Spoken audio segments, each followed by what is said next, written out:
All right, hey, what's up? MKBHD here. So what if I told you this new 2020 smartphone is just $129? Sometimes. For some people, maybe. Also, it kind of does look like an Among Us character.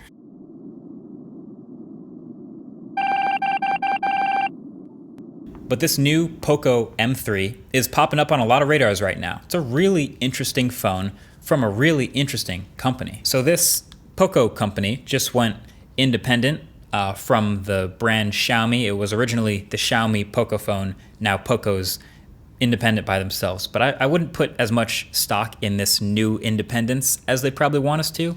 I feel like they're about as independent as the Mustang is from Ford.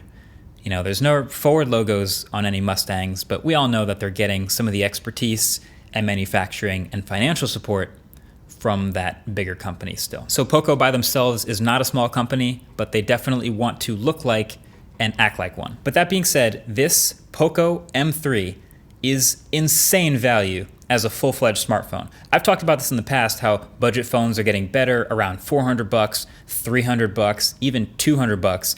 But to get something like this and not even crack $150 shipped, landed, arrived at your door, in certain regions anyway, is incredibly impressive. The design, if you start there, is actually quite nice, I would say. We already know every premium phone tries to go shiny glass, or at least look like glass, but this is more of a faux leather made of plastic. And I always say if you're gonna go plastic, embrace the plastic. Don't pull a Samsung, for example, and look me dead in the eyes and call it glastic. But no, plastic can be good. Lean into it. This I already know will never show fingerprints the same way glass does. It's less likely to shatter. You can do whatever you want with color.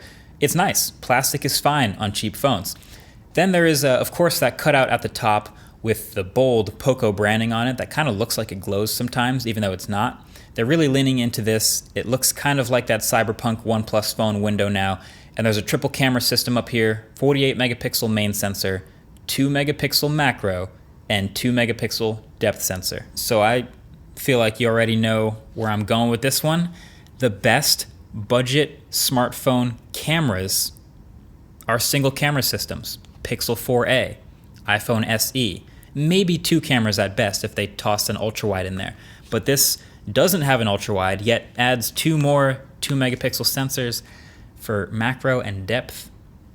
Not what I would have done. I will say the Poco's main camera is acceptable in pretty much average and normal shooting conditions. It does, of course, struggle in low light or in difficult shooting conditions, but we just came off the heels of the blind smartphone camera test where we realized that it's really a matter of taste in a lot of these cases. And what I can say is this phone, despite its poor dynamic range, can spit out some pretty decent looking photos. The macro camera, maybe you could argue is useful because it has a much shorter minimum focus distance than the main camera, but you can't convince me this 2 megapixel depth sensor is useful. Sorry, I still would have much preferred over both of these to see an ultra wide. Then around the front, there's a very average 1080p 6.53 inch display with a teardrop notch at the top, perfectly acceptable bezels, you know, a little bit of chin, and sure, there's not great viewing angles or maximum brightness, but again, it is totally fine for this price point we're talking about here. And then the best part, easily the best part, the best spec of them all, this phone has a 6,000 milliamp hour battery. 6,000 milliamp hours. And it's not even that thick or massive. The only other phone I've tested with a battery that's actually this big is the ROG Phone 3. And look at the size of that phone. So this is a gigantic battery packed in here that should last anybody all day and then some. Honestly, I wouldn't be surprised if some people saw 2 days of use at 60 hertz here on the regular. Plus there is 18 watt fast charging. This phone has a headphone jack up here too. You'll love to see it. It also has a large front-facing earpiece speaker, and it has a fingerprint reader in the power button, another great combo for a budget phone right now in my opinion. And it comes with a clear case and a screen protector in case you want to protect that precious plastic. And they even built in reverse wired charging. So there's no wireless charging, but you can top up and use this phone's huge battery as a battery bank. So you can charge other things like your headphones or even another phone if you're into that. The one thing I'd tell you to be aware of though, this phone is not fast. So if you're coming from a higher speed, higher performance phone, or if you just have a need for high speed or performance, you're not gonna find it here.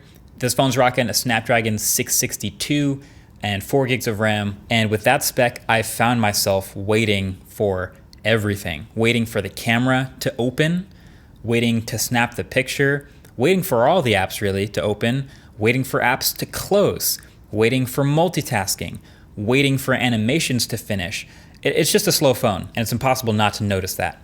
Now, I know you can't be overly picky about performance for less than $200, but I kind of worry on a phone like this just about how it will age over time, because of course, it's not getting faster. But overall, if I'm just evaluating this, what you get for the money, especially with the hardware package, this is a really complete, impressive phone for $129.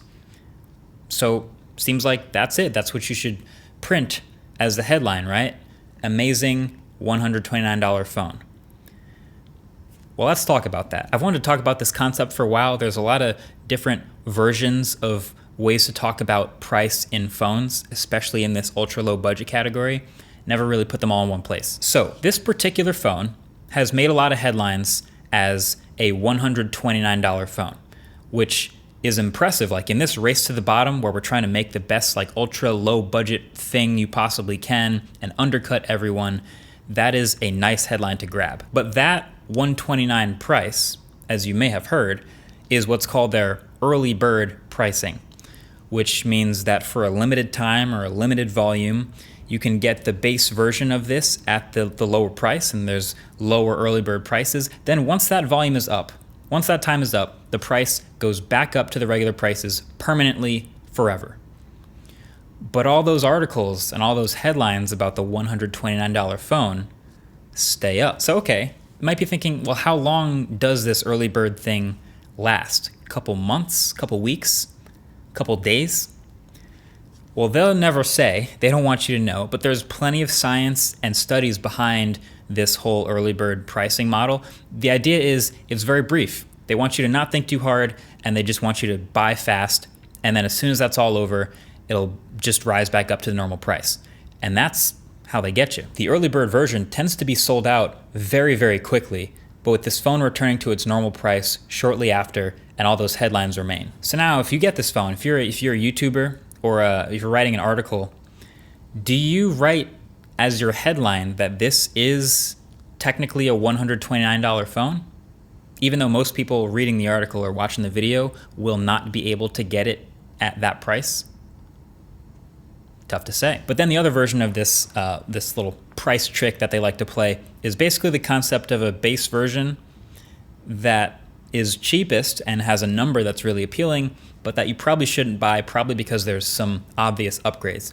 Kind of the same thing, again, like you see in cars, where they'll all say starting at $19,999, which is great, but that version doesn't have air conditioners or radio or something like that. You obviously don't get many people paying that price for the car. There's a higher end version most people should get. You see that with storage on the iPhone. You see that with phones like this all the time. I remember not that long ago, the first Poco phone came out, and they made a lot of headlines as a $300 phone, but they sent reviewers, including myself, they sent almost everyone the $400 carbon fiber back version of the phone that had double the storage and more RAM. So we're all reviewing this $400 version of this amazing new $300 phone. And it's weird, we're like trying to give it the benefit of the doubt that it's probably about the same experience. But then again, you have to assume it's probably not the same experience if they made the choice to send us all the more expensive version. So with this Poco M3, it's actually not all that bad. Honestly, at $129 or $149, this phone is still a hell of a deal, and it's an achievement that phones are getting this good at this price. Like I said, you gotta know what you're getting into here. This phone obviously runs Poco's MyUI over Android 10, and it doesn't have 5G, doesn't have wireless charging or water resistance. You're of course limiting yourself in some ways as far as future-proofing, but again, anytime I see a full-fledged smartphone get this low in price, I gotta hand it to them. I gotta applaud that level of accessibility. So just a word to those who keep loving to say, oh, smartphones have gotten so boring now. They're all the same thing now. That is one of the benefits of the commoditization of the smartphone, is now you can mass produce something pretty decent at an amazingly low price, and then leave the innovation and crazy fun stuff to the high end with all the flipping and twisting and folding and rolling. But yeah, my take on the Poco M3 is it is a net positive. It's good to see this kind of stuff exist. And let me know what you think. Could you rock a phone daily that is this cheap? And also, for my enthusiasts out there, what are your feelings on what feels like Poco like filling in the shoes that OnePlus is leaving? Let me know if you have thoughts on that. It might be worth an entire separate video. Anyway, that's it for now. Thanks for watching.